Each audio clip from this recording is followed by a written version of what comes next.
ভক্তবৃন্দের চরণে আমার কোটি কোটি দণ্ডবৎ প্রণিপাত। গীতা যজ্ঞের গীতা জয়ন্তীর আজ তৃতীয় দিবস। একটু আগেই আমার কন্যা সমা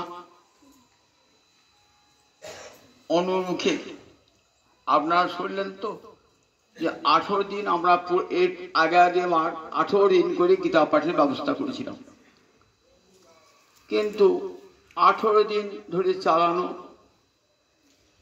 পাঠক পাওয়া কষ্টকর, খরচেরও আমাদের সামর্থ্যের বাইরে, সেই জন্য কমিয়ে 9 দিন করে নিয়ে এসছি। তাই গীতার সব কথা 9 দিনে বলা তো সম্ভব নয়। উপরিপর সমস্ত প্রধান প্রধান বিষয় বস্তুগুলো আমরা ছুঁয়ে ছুঁয়ে যাব। উদ্দেশ্য এই যে গীতা যেন সবাই পড়ে, এইটি গীতার কথা শুনে যেন সবাই ঘরে ঘরে গীতা পড়ে, তাহলে গীতার আগ্রহটা বৃদ্ধিপ্রাপ্ত হবে পড়াতে। এই উদ্দেশ্যে আমরা এই গীতার আজকে গীতার জয়ন্তী এই যজ্ঞের সূচনা করেছি। তার সংক্ষিপ্ত আকারে শুনুন, সবার হয়তো মন ভরবে না, এইটুকু শুনে বুঝতে পারছি, কিন্তু উপায় নাই। আবার যদি কোনো সময় হয় তখন আবার কিছু অংশ হবে, এমনি করে হবে। যাই হোক, সমান গীতার সংক্ষেপ শুনলেন তো যে গীতা কি বস্তু, সেটা সর্বাগ্রে জানা দরকার। পারা সরীয় বচ সর্জমলং গীতার্থ গন্ধৎকটং নানাখ্যান কেশরং হরিকথা সম্বোধনা বোধিতং লোকে সজ্জন ষটপদৈরহর পেপিয়মানং মুদা ভুয়াৎ ভারত পঙ্কজং কলিবল বর্ধংসিন। গীতার পরিচয় কেমন সুন্দর করে তুলে ধরলেন সাধক। বলেন পারা সরীয় বচ সরজম অমলং গীতার্থ গন্ধৎকটং নানা খ্যানক কেশরং হরিকথা সম্বোধনা বোধিতং লোকে সজ্জন ষটপদৈরহর পেপিয়মানং মুদা ভুয়াৎ ভারত পঙ্কজং কলিবল প্রধ্বংসী ন শ্রেয়সী। ভারত পঙ্কজং, ভারত মানে মহাভারত, সংক্ষেপে ভারত পঙ্কজং। পঙ্কজ মানে পঙ্কে জায়তে যত্তাৎ, পাকে জন্মায় যা তাকে বলে পঙ্কজ, অর্থাৎ পদ্মকে আমরা বলি পঙ্কজ। ভারত পঙ্কজ মানে মহাভারত রূপ পদ্ম ফুল, মহাভারত রূপ পদ্ম ফুল। মহাভারতকে এখানে পদ্ম ফুলের সঙ্গে তুলনা করা হয়েছে। তা পদ্ম ফুল কোথায় ফোটে? সরোবরে ফোটে। মহাভারত যে পদ্ম ফুল সেটা কোন সরোবরে ফুটেছে? বলেন পারা সরীয় বচ সরজমলং। পারাশরীয় মানে পরাশর নন্দন বেদব্যাস পারাশর্য, তার বচ তার বাক্য সর, তার বাক্য হল সরোবর। পরাশর নন্দন বেদব্যাস, আগে যে বলেছি বেদব্যাসের জন্মের কথা বলেছি। পরাশর সত্যবতীর নন্দন বেদব্যাস, সাক্ষাৎ নারায়ণ ব্যাস নারায়ণ, সাক্ষাৎ সাক্ষাৎ গোবিন্দই নারায়ণী ব্যাস রূপে অবতীর্ণ হয়েছিলেন। যুগে যুগে যখন জ্ঞান ধর্ম ভক্তি রূপ পেয়ে যায় তখন ভগবান শ্রীহরি ব্যাস রূপে আসেন। দেখবেন বিভূতিকে কি বলা আছে? মুনি নাম অপ্যহং ব্যাস, মুনিদের মধ্যে আমি ব্যাস। যুগে যুগে এসে কি করেন? আবার বেদ ভাগ করেন, বেদার্থ বোঝবার জন্যে ভারত মহাভারত পুরাণ আদি রচনা করেন, ধর্মকার্য সুসম্পন্ন করেন, বেদান্ত দর্শন রচনা করেন। এগুলি সব ব্যাসের কাজ।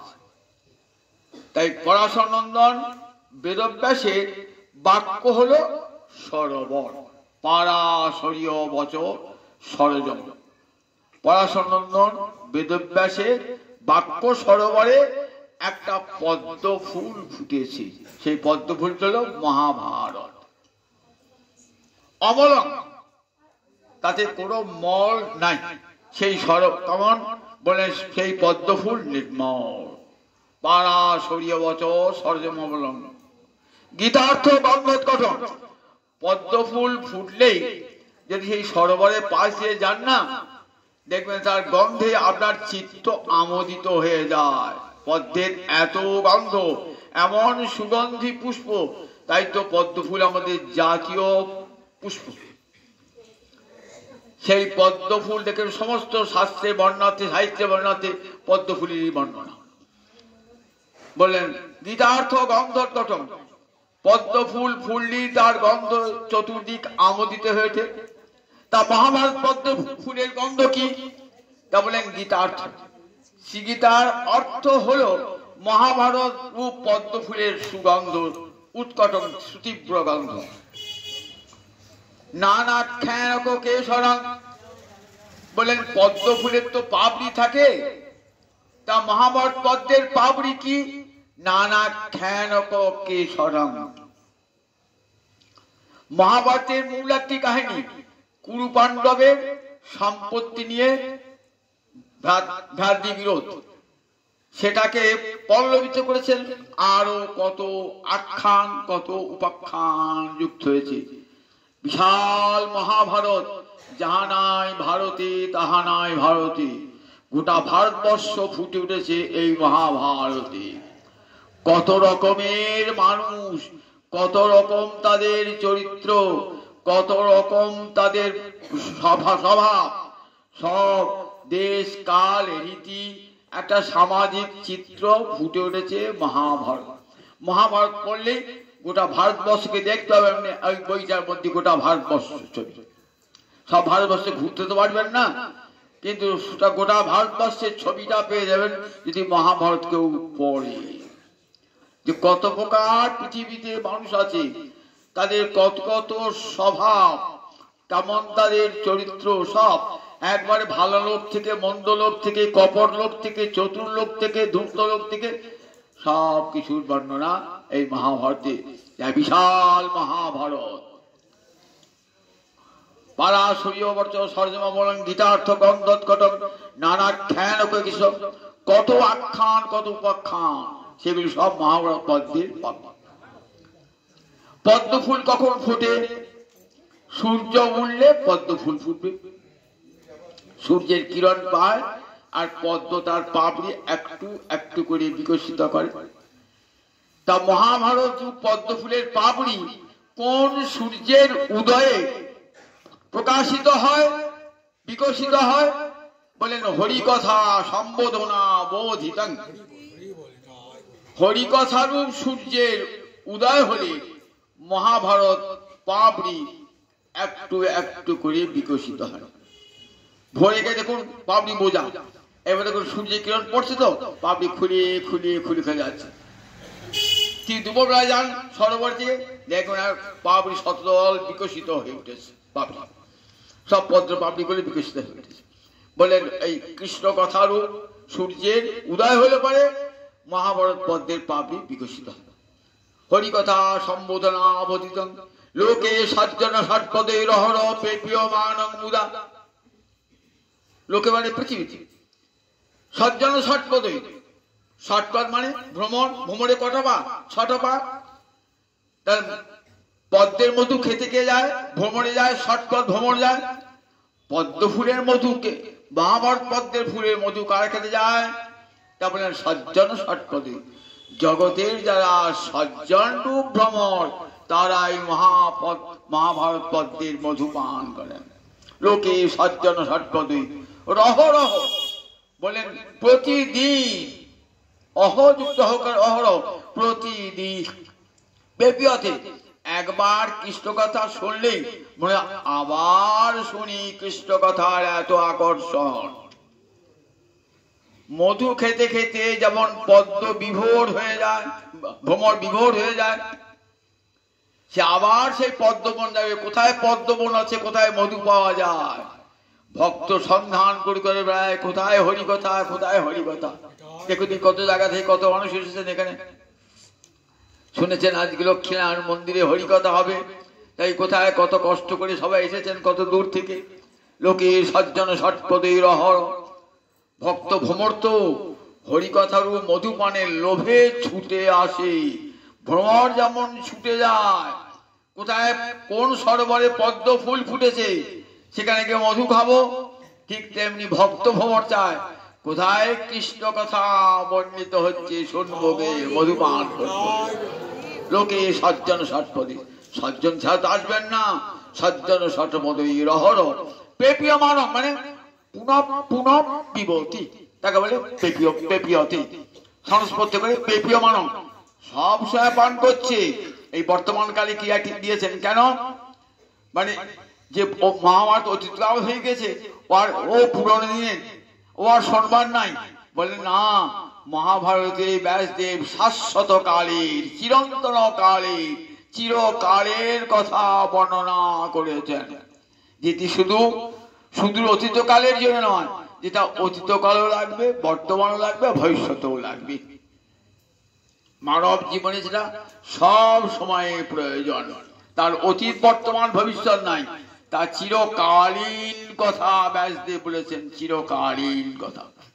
তাই পেপীয় মানব একবার পান করে যাচ্ছে, হরিকথা শুনেছি 1 বছর আগে 2 বছর আগে, আর শোনবার দরকার নাই তা নয়। হরিকথা শুনলে মানে বারবার শুনি হরিকথা, যতবার শুনি ততবার নূতন নূতন এই কথা তো শুনি নাই, একই কথা শুনছেন, আমার যা এ তো নূতন কথা মনে হচ্ছে, প্রতিদিন মনে হয় নূতন নূতন হরিকথা, যদি অন্তরে ভক্তি থাকে।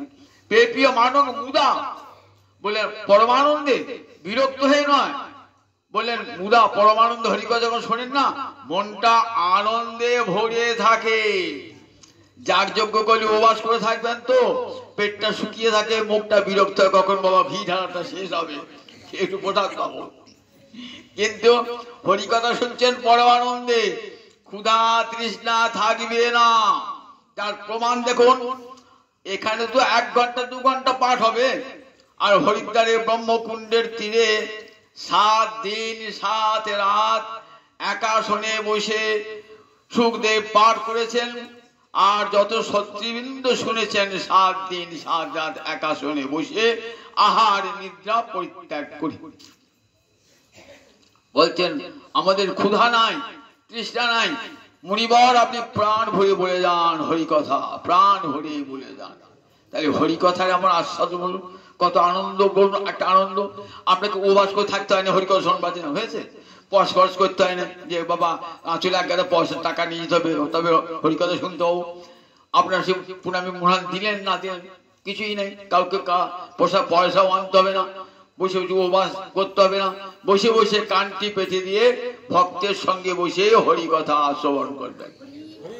পেপীয় মানব মুদা পরমানন্দ, তাই ভক্তগণ পরমানন্দে হরিকথা আস্বাদন করেন, ক্ষুধা তৃষ্ণা ভুলে গিয়ে।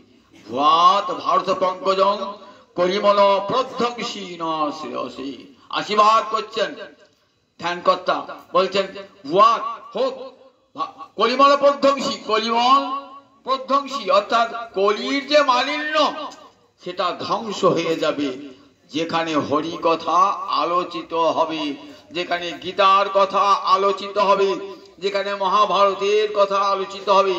কলিমল প্রধ্বংসী, কলির সব মল ধ্বংস হয়ে যাবে। আর কি পাবেন বলেন, শ্রেয়সী পরম মঙ্গলের পথ জীবকে দেখিয়ে দিয়ে যাবেন। এই কৃষ্ণ কথা কি করে জীব তুমি মঙ্গল লাভ করবে,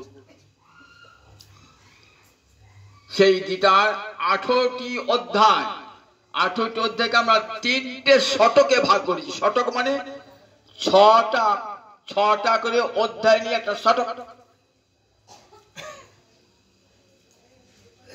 প্রথম থেকে 6টা অধ্যায়কে বলা হয় প্রথম শতক, 7 থেকে 12 পর্যন্ত দ্বিতীয় শতক, 13 থেকে 18 পর্যন্ত তৃতীয় শতক। প্রথম শতকে কি বলে কর্মকাণ্ড, কর্ম শতক। দ্বিতীয় মাঝখানটাকে কি বলে ভক্তি শতক। শেষ শতকে কি বলে জ্ঞান শতক। তাহলে কর্ম ভক্তি জ্ঞান, মাঝখানে ভক্তিটা আছে, এক পাশে কর্ম আর এক পাশে জ্ঞান। বিশ্বনাথ চক্রবর্তী যিনি গীতার টিকাকার, ভাগবতের টিকাকার, তিনি টিকা করতে গিয়ে বলছেন, দেখো গো, ভক্তিকে মাঝখানে দিল কেন? এক পাশে কর্ম আর এক পাশে জ্ঞান, মাঝখানে ভক্তি কেন? তা বললে, আপনি যদি হীরের দোকানে হিরে কিনতে যান, হীরা টাংটি কিনবেন তো দেখবেন আমাকে একটা বাস্ক সমেত আংটি আমি দেবে না, একটা বাস্ক সমেত আংটি দেবে। বাস্কের উপর একটা ডালা, নিচে একটা ডালা, মাঝখানে হিরে আংটি থাকবে তো, উপর একটা ডালা থাকবে, নিচে একটা ডালা থাকবে, মাঝখানে হ্যাং থাকবে। তা বলে দেখো, এই কর্মকাণ্ডটা ওই উপরকার ডালাটা, আর জ্ঞান কাণ্ডটা নিচের কার ডালা, আর মাঝখানে হীরের আংটিতে হলো ভক্তি মহারানী। ভক্তি মহারানী, তার উপর দেখবেন একটা লেভেল দেওয়া থাকে, দোকানের নাম দেওয়া থাকে না, কি লেভেল দেওয়া আছে? লেভেল দিয়েছেন, সর্বধর্মান পরিত্যাজ্য মামেকং শরণং ভজ। তাহলে গীতা কেমন, ভক্তি কেমন, ভক্তি মহারানী কেমন দেখুন। কর্ম যদি ভক্তিযুক্ত না হয় ফল দান করবে না, জ্ঞান যদি ভক্তিযুক্ত না হয় ফল দান করবে না। শুষ্ক জ্ঞান কোন ফল দান করেন না, শুষ্ক সকাম কর্ম কোন ফল দান করেন না, যে ফল দান করেন অস্থায়ী। তাই মাঝখানে আছে ভক্তি, ভক্তি মুখ নিরীক্ষক কর্মযোগ জ্ঞান। ভক্তির মুখ পানে চেয়ে থাকে কর্ম যোগ জ্ঞান। ভক্তি মহারানী কৃপা করলে যেন রাজপথ দিয়ে গোবিন্দ পথে যাবেন তো, রাজপথ দিয়ে যাচ্ছেন কোথায়? বিশ্বের রাজার কাছে যাবেন তো, তাই রাজপথ দিয়ে যেতে হয়। দিল্লি রাজাকে যে গ্র্যান্ড ট্রাঙ্ক রোড দিয়ে যেতে হয়, জিটি রোড দিয়ে যেতে হয়। তিনি গোবিন্দের কাছে যাবেন তো, গোবিন্দের কাছে যে পথ ধরে যাবেন, গুরু প্রতিষ্ঠ পথ ধরে যাবেন, সেই পথটা তো রাজপথ। এই রাজপথের মাঝখানে চলেছেন, ভক্তি মহারানী যাচ্ছেন, দুপাশে দুটি ছেলে হাত ধরে যাচ্ছেন, এক পাশে কর্ম আর এক পাশে জ্ঞান। ভক্তি মহারানী নিয়ে যাচ্ছেন, নইলে তাদের ভগবানের কাছে যাওয়ার ক্ষমতা নাই। মা দুটি ছেলেকে হাতে ধরে ধরে নিয়ে যাচ্ছেন গোবিন্দের চরণের কাছে। কর্ম কখন গোবিন্দের কাছে পৌঁছে দেবে, জ্ঞান কখন গোবিন্দের কাছে পৌঁছে যাবে? যদি ভক্তিমা সঙ্গে থাকে, নইলে নয়। ভক্তিমা, এটাই গীতা জগৎকে জানাচ্ছে যে সমস্ত সাধনের মধ্যে সেরা সাধন হলো ভক্তি। গতকাল আপনাদের শোনাচ্ছিলাম স্থিতপ্রজ্ঞ যোগ, সামান্য একটু বলার পরই আর বলা হলো না, কারণ 8:30 পয়েন্টটা বেজে গেছে। আজও তাই অবস্থা। যা একটু ধৈর্য ধরে শ্রবণ করুন,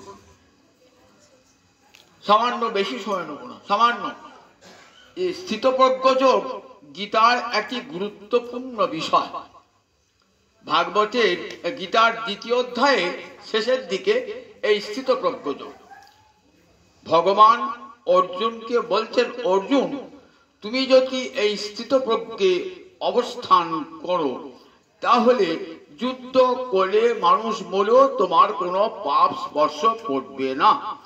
সমর্থ বুদ্ধি যুক্ত হয়ে সমর্থ অঙ্গে যোগ উচ্চতে। দেখেছেন তো গীতায় যোগ কাকে বলে? যোগ কাকে বলে? সমর্থ অঙ্গে যোগ উচ্চতে। আমরা মনে করি এই নামটা টেকলাম, এই নামটা যোগ, যোগ শিখছি বলে ওটা যোগ না, ওটা একটা যৌগিক ক্রিয়া, যৌগিক দেহটাকে ভালো রাখবার জন্য। কিন্তু গীতার যোগ সমর্থং যোগ উচ্চতে, অর্থাৎ সিদ্ধি অসিদ্ধি দুটোকেই সমান জ্ঞান। সিদ্ধি হলেই বাকি, আর সিদ্ধি না হলেই বাকি।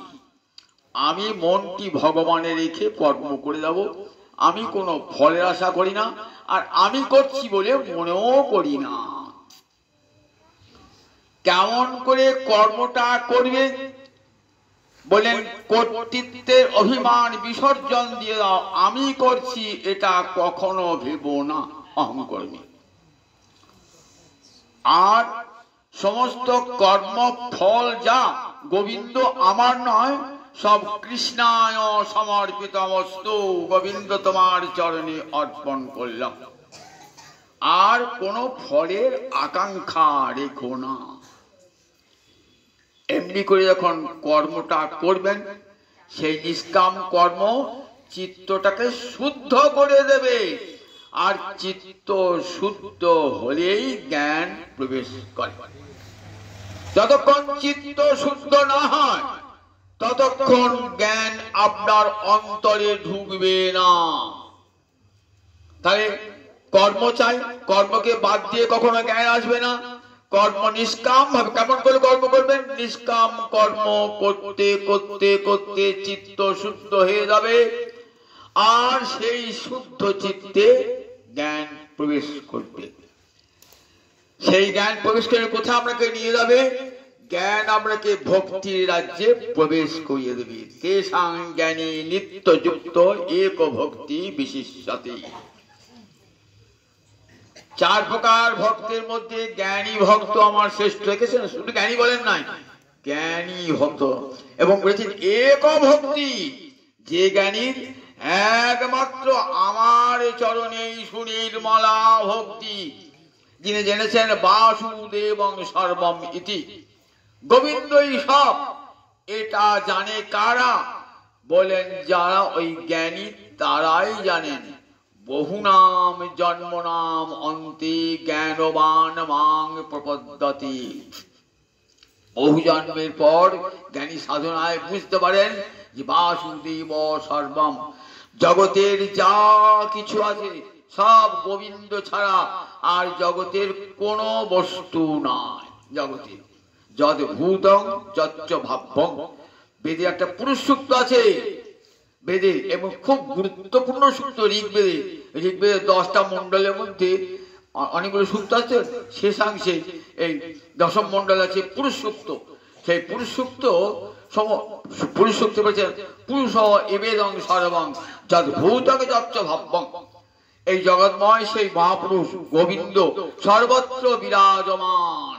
যা অতীতে ছিল, যা বর্তমানে আছে, আবার যা ভবিষ্যতে থাকবে, সব গোবিন্দ। তিনি তা হতে জগৎ জগৎ তা হতে জগতের সূচনা, তার দ্বারাই জগতের স্থিতি, আবার তার দ্বারাই জগতের লয়। এই বোধটা কি আনে? বলে এক ভক্তি, গোবিন্দ চরণ ছাড়া ভক্তি আর কোথাও যাবে না, কোথাও যাবে না। তাকে বলে এক ভক্তি। পতিব্রতা রমণী অন্য কোন পুরুষের চিন্তা অন্তরে করেন না নিজের স্বামী ছাড়া, ঠিক তেমনি কৃষ্ণ ভক্ত গোবিন্দ চরণ ছাড়া আর কোথাও তার মনটা যাবে না। কোথাও গিয়ে হত্যা দিয়ে পড়ে থাকবে না, ওকে একটা আংটি দাও, আমার হাতটা দিকে দাও, আমাকে একটা তাবিজ দাও, কবজ দাও, এ কথা যথার্থ কৃষ্ণ ভক্ত কোনদিনই বলবে না। সে জানে গোবিন্দের চরণে শরণ গ্রহণ করলে পরে আমার সব ধর্ম অর্থ কাম মোক্ষ সব লাভ হয়ে যাবে, সব গ্রহ বিগ্রহ সব দূর হয়ে যাবে গোবিন্দ চরণে। এক ভক্তি বিশিষ্যতে। এই এক ভক্তি বলেন জ্ঞানী যারা, যাদের গোবিন্দ চরণেই একমাত্র সার, এটা যে বুঝেছে সেই যথার্থ জ্ঞানী। চারিবের সরদর্শন পড়িয়াছে যেই জন, সে যদি গৌরাঙ্গ নাহি ভজে, বৃথা তারি অধ্যয়ন লোচন বিহীন জন, অন্ধের দর্পণে কি বা কাজে, বেদ বিদ্যা দুই কিছু নাহি জানত, সে যদি গৌরাঙ্গ করি সান, নয়নানন্দেতে ভনে সেই সে সকলই জানে, সর্ববিদ্যা করতলে তান।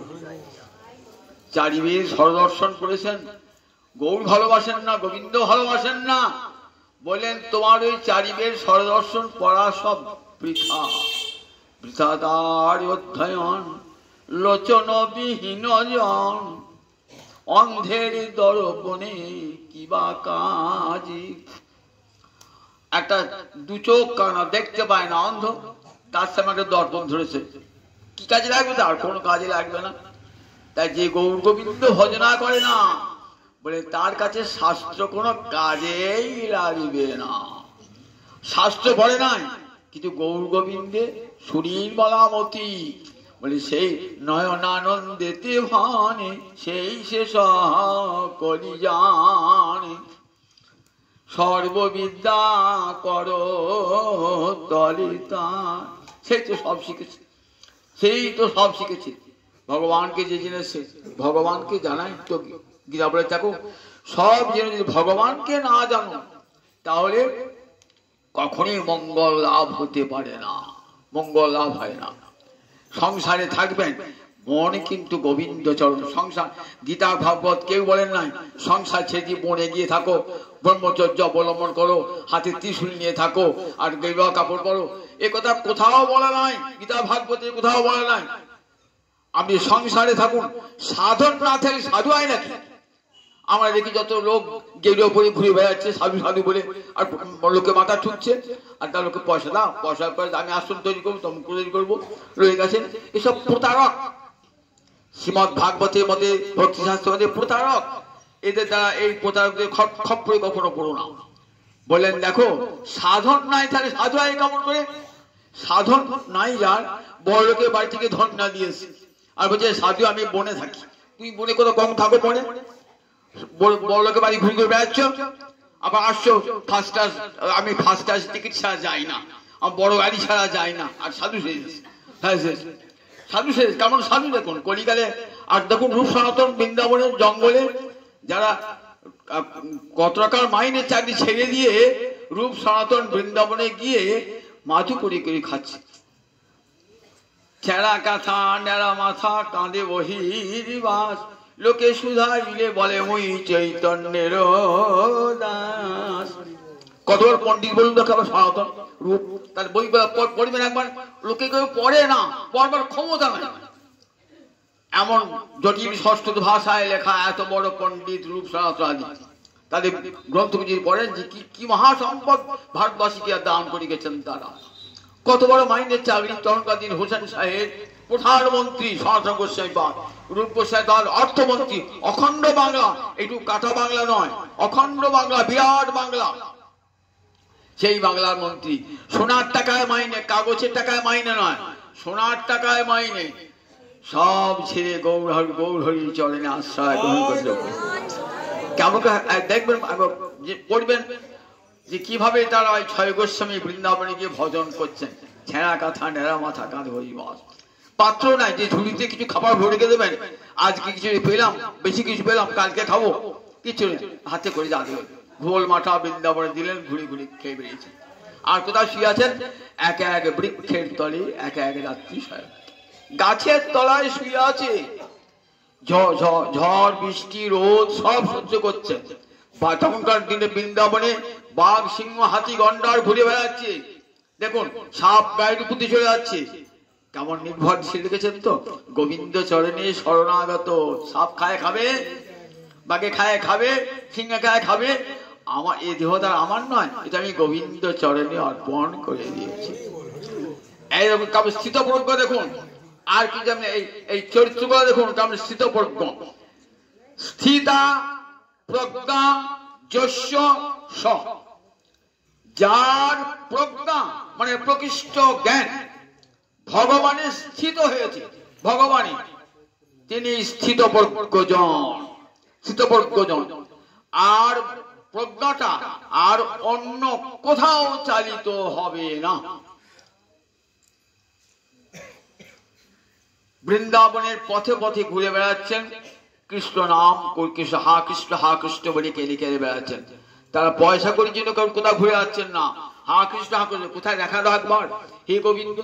একবার যাচ্ছেন ইমলিতলায় ছুটে, একবার যাচ্ছেন মদনমোহনের মন্দিরে ছুটে যাচ্ছেন, একবার যাচ্ছেন গোবিন্দ মন্দিরে ছুটে যাচ্ছেন।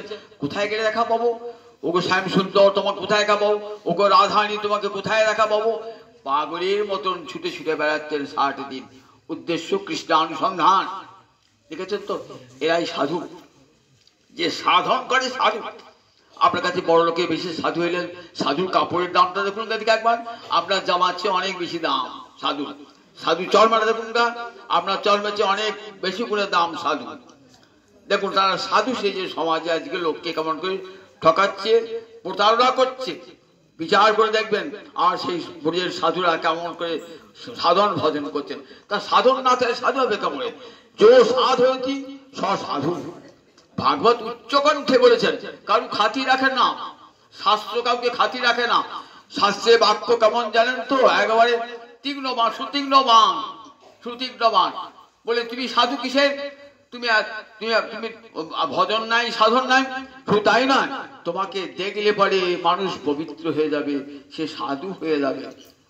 গঙ্গার পরশ হইলে পশ্চাতে পাবন, দর্শনে পবিত্র করো এই তোমার গুণ। গঙ্গার পরশ হইলে পশ্চাতে পাবন, দর্শনে পবিত্র করো এই তোমার গুণ। একবার দেখলেই, সাধুকে দর্শন করলেই যে পবিত্র হয়ে যায় সেই সাধু। বলে দেখো সেই সাধু স্থিতপ্রজ্ঞ। বলেন দেখো কেমন করে সাধু থাকে, সাধু কেমন করে থাকবে।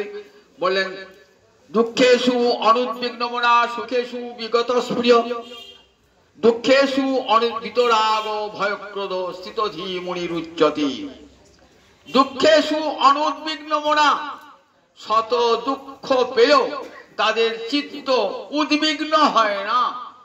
আবার শত সুখের সামগ্রী সামনে এলো তাতে তারা উল্লসিত হয় না। বিতরাগ ভয়ক্রোধ, বিত মানে চলে গেছে, সংস্কৃতি ঈদ ধাতুত্ব গমন করা, যা চলে গেছে বিত, বিপূর্বক ঈদ ধাতুত্ব, যা বিগত হয়ে গেছে, চলে গেছে। কি চলে গেছে? রাগ, আসক্তি, সংসারে আসক্তি চলে গেছে। ভয় নাই, কোন ক্রোধ নাই, বিতরাগ ভয়ক্রোধ স্থিত ধীমুনিরুচ্যতি, তাকে বলা হবে মুনি। মুনি মানে সব সময় মনন করছেন, তা কি বলে মুনি? মুনি কাকে বলে?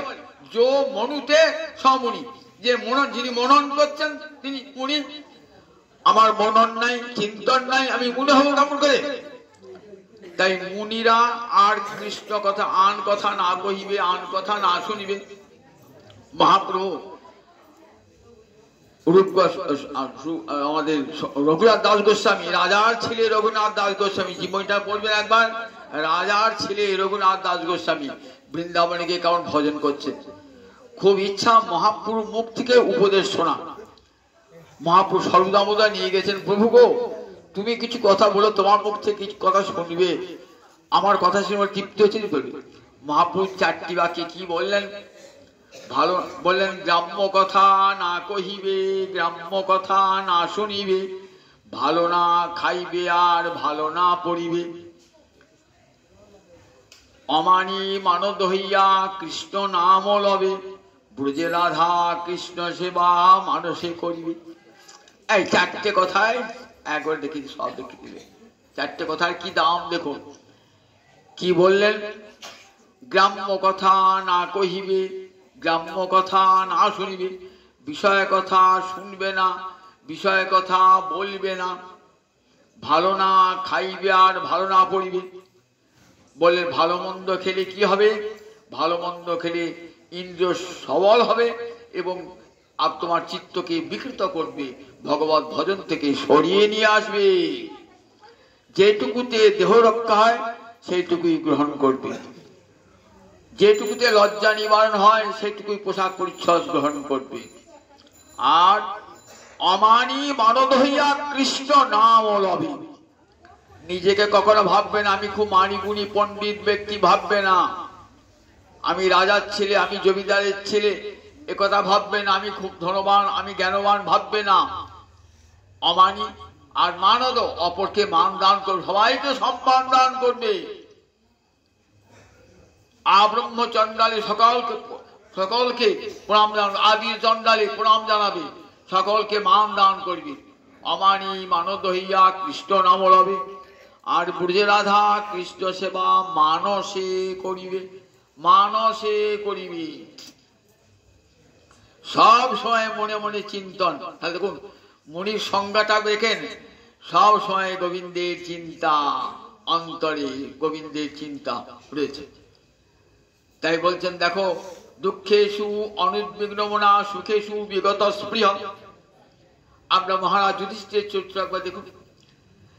মহাভারতের বনবাস পর্বটা খুব ভালো করে ফুটিয়ে পড়বেন, দেখবেন রাজার ছেলে আজ কোথায় গিয়েছে? বনে রয়েছে। কোথায় শুয়ে আছে রাজার ছেলে মহারাজ যুধিষ্ঠির? গাছতলায় শুয়ে আছে। গাছতলায় শুয়েছে, 4 ভাই ভিক্ষায় বার হয়েছে। দ্রৌপদী বলছে, রাজা তুমি, তোমার এত গুণ, কিন্তু একটা দোষ তোমার, এই পাশা খেলার নেশা তোমার গেল না। আর সেই পাশা খেলার জন্য সর্বস্ব হারাতে হলো। আজ নিজের চোখে দেখো তোমার ভাইদের কি অবস্থা, ঘুরে ঘুরে এখানে সেখানে বেড়াচ্ছে। আমার নিজের দুঃখ আমি কিছুই ভাবি না। আমি আজ রাজকন্যা হয়ে আজ কাঙালিনী, এটা আমি আমার নিজের দুঃখ আমি ভাবি না। স্বামী পড়ায় না পতিব্রতা, তো স্বামীর দুঃখটা চোখে দেখতে পাচ্ছে না, তাই স্বামীর দুঃখ দেখে দর্শন করে অন্তরটা কেঁদে উঠছে। তাই বলছি যে দেখো তোমার একদিন তুমি শুয়ে থাকতে কোথায়, সোনার পালঙ্কে শুয়ে থাকতে, কত দাস দাসী তোমার চরণ সেবা করছো, আর শুয়ে আছো ঘাসের উপরে। একদিন তোমাকে বৈতালিকেরা সকালবেলায় গান করে উঠাতো, আর আজ শিয়ালের ডাকে তুমি উঠছো।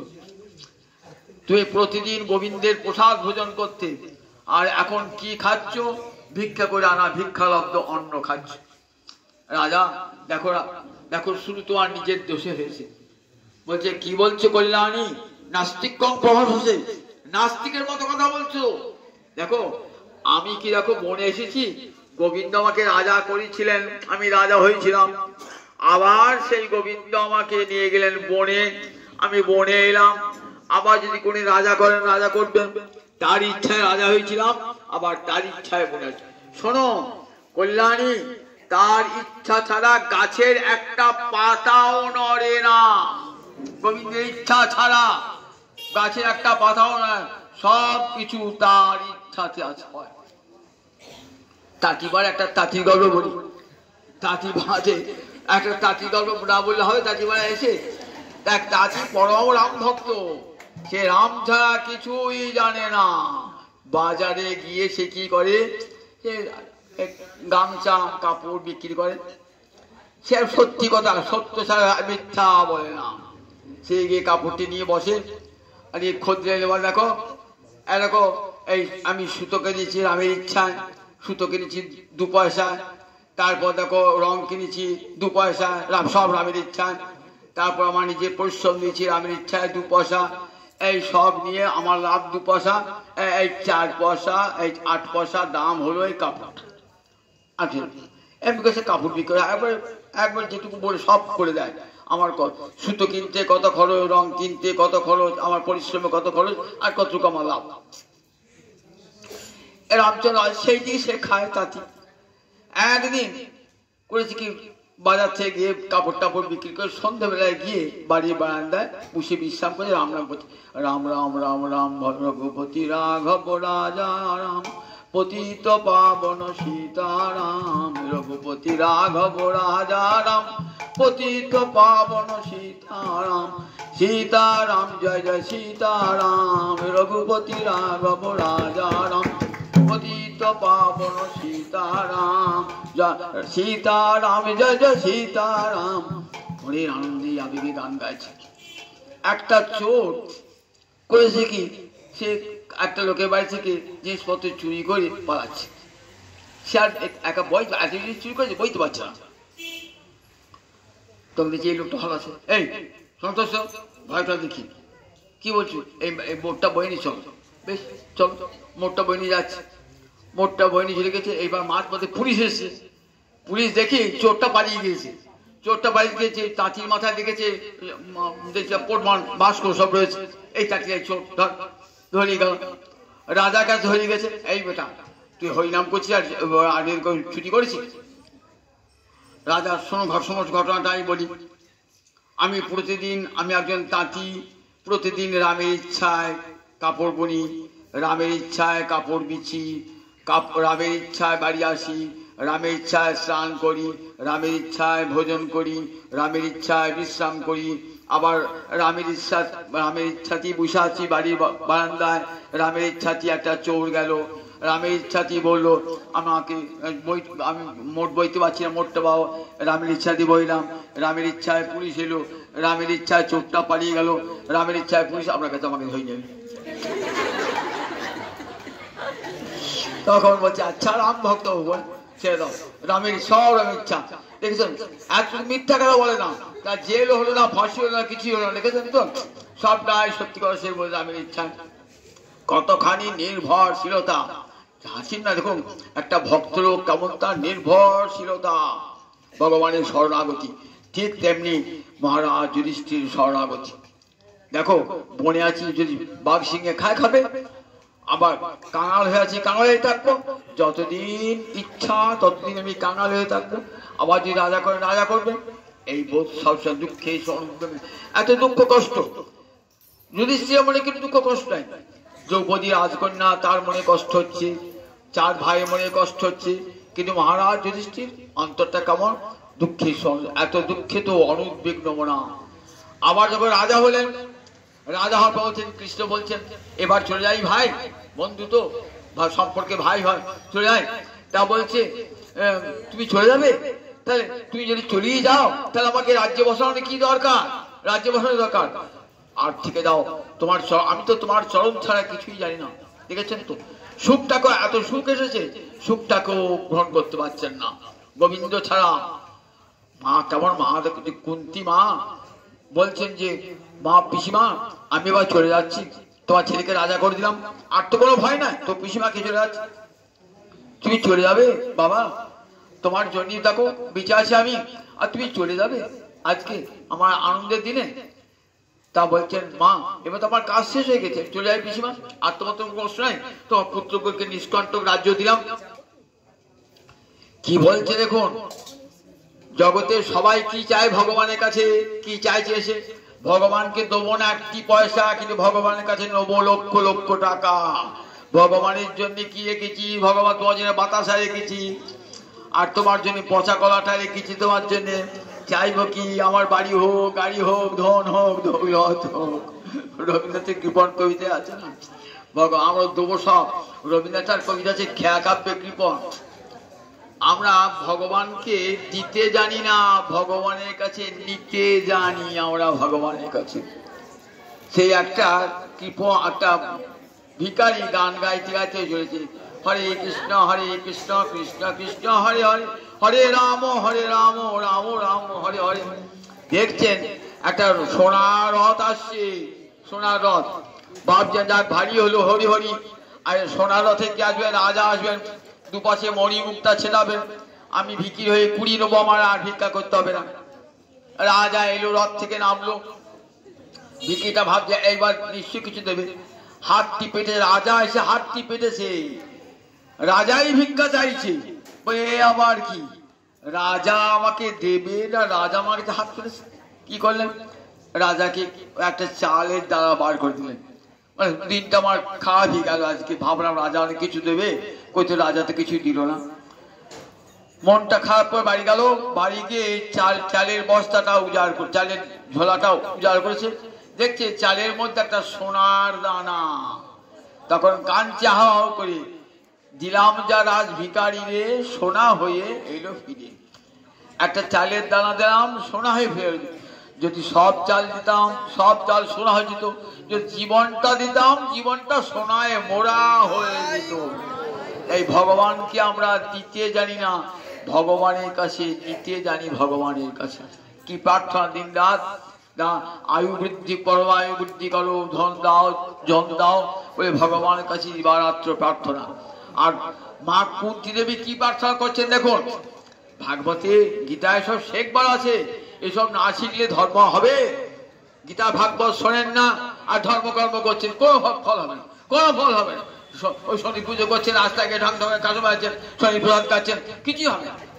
গীতা ভাগবত শুনকালে ভালো করে, তবে তো ধর্ম কথা বুঝবেন। ওসব কিছুই নাই, কোথায় গিয়ে খানিকা বেল পাতায় একটা সিঁদুর মাখিয়ে নিয়ে গিয়ে, আতুর চাল নিয়ে গিয়ে বলছেন আমার ধর্মকর্ম হয়ে গেল। ওটা ধর্ম কি যায়, ওটা কোনো ধর্মের মধ্যে পড়ি না। ভালো করে শোন, গীতা শোন, ভাগবত শোন।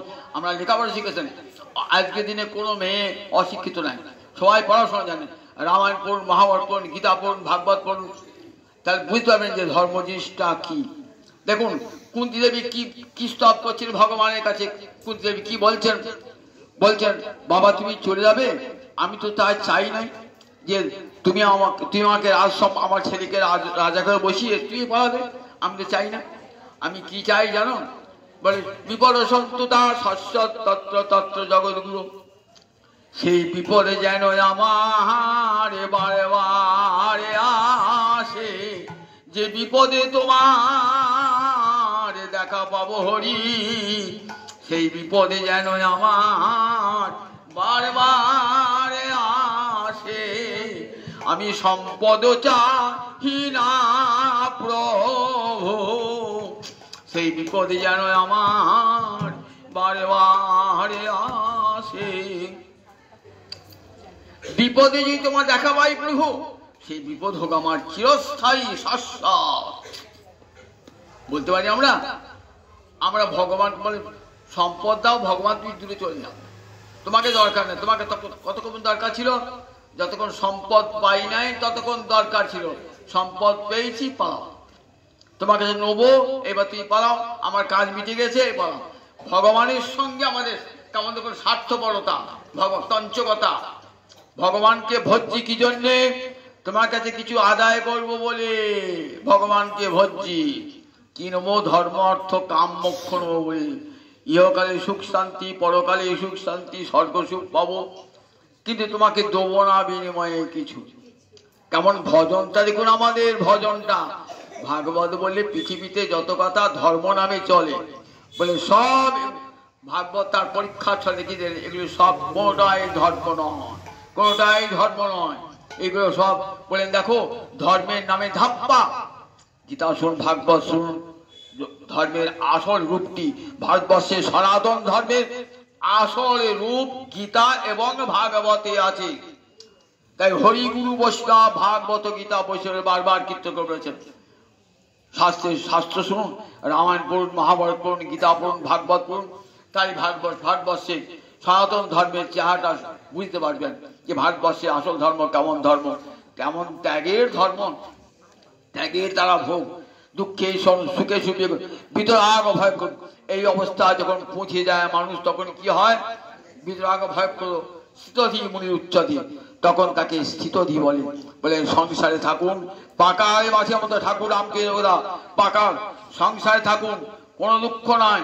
সংসারে থেকে মন্ত্রী গোবিন্দ চরণ অরবিন্দে সবই মন কৃষ্ণ পদারবিন্দ। সংসারে কোনো দুঃখ জ্বালা তাপ আপনাকে স্পর্শ করবে না। আমি স্থিতপ্রজ্ঞান মন যদি গোবিন্দ চরণে অর্পণ করে দেন, তাহলে আর কোনো শোক দুঃখ তাপ আপনাকে স্পর্শ করবে না, স্থিতপ্রজ্ঞ হয়ে যাবেন আপনি। আজকে এইটুকু বলি, অনেক রাত্রি হয়েছে, এইটুকু বলি আজ এখানে হরিকথার শেষ। আবার আগামী দিন হবে, একটু একটু শোনাবো, একবার সব তো শোনাতে পারবো না, শোনাবো শেষ করে কি।